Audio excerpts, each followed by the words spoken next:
Gon Freecss, bright-eyed, bushy-haired, and probably the only 12-year-old in anime who thinks punching a serial killer is just part of growing up. Hunter x Hunter fans know Gon as an energetic, hyper-focused kid with a deep love for nature, loyalty, and a kind of emotional logic that defies conventional morality. But here's the question, one that's floated around forums, subreddits, and quiet corners of the fandom. Is Gon autistic? And more importantly, does it matter? Let's talk about it. Part 1, Defining the Frame.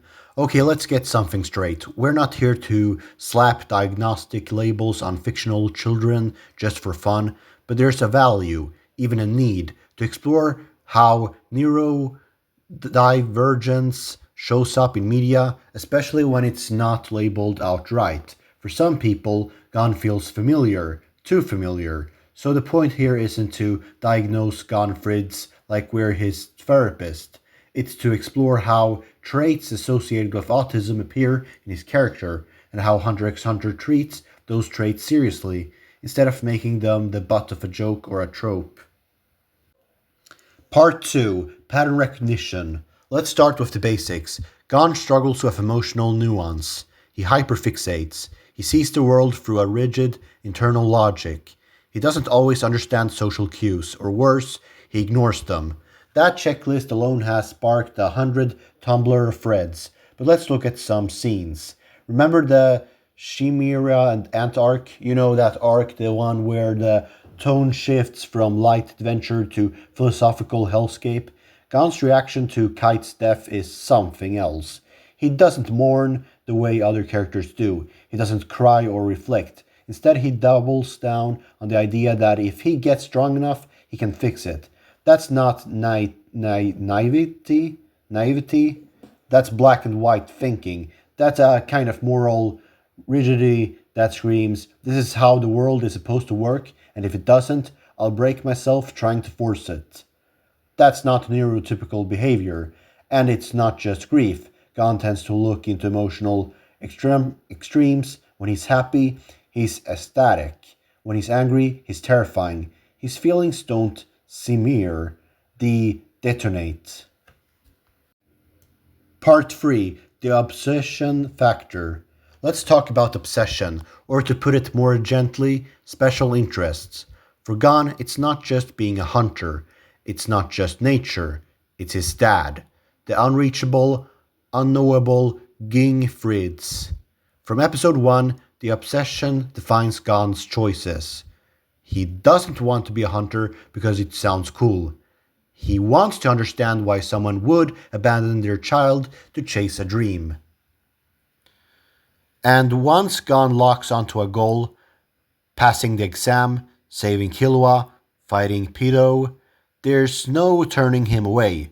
He doesn't recalibrate, he doesn't compromise, he dives headfirst into danger, even when the logic of that decision breaks everyone else around him.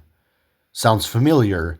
That laser-focused mindset isn't inherently autistic, but when you combine it with Gon's difficulty understanding other people's emotions, his rigid morality, and his sensory sensitivity, yes, go back and rewatch how attuned he is to animals and smells and sounds, the portrait starts to form.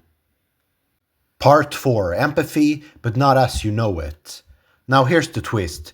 People love to see autistic people lack empathy. That's garbage. Gon is overflowing with empathy. He just expresses it in a ways that confuse or upset others. He doesn't always comfort. He doesn't always read the room. But when he feels for someone, it consumes him. Think about how he treats Killua. Gon doesn't just like Killua, he becomes his emotional anchor. He sees the pain Killua carries, and even if he doesn't say it right way, he tries to be the person who never abandons him.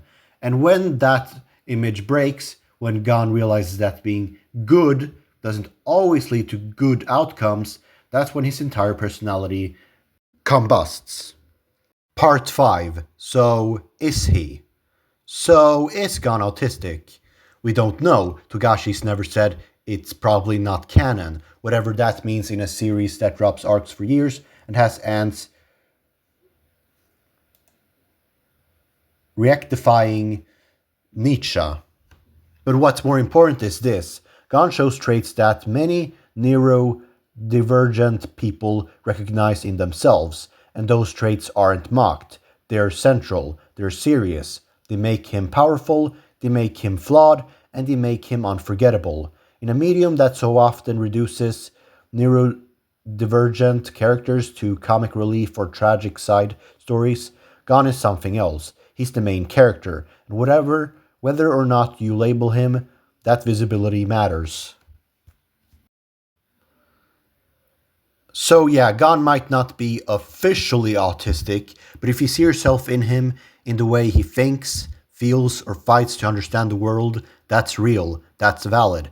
And maybe, just maybe, Hunter x Hunter is better because of it. Thanks for watching, don't forget to like, yell in the comments, and maybe rewatch the Chimera Ant arc if you've got 60 hours and a box of tissues.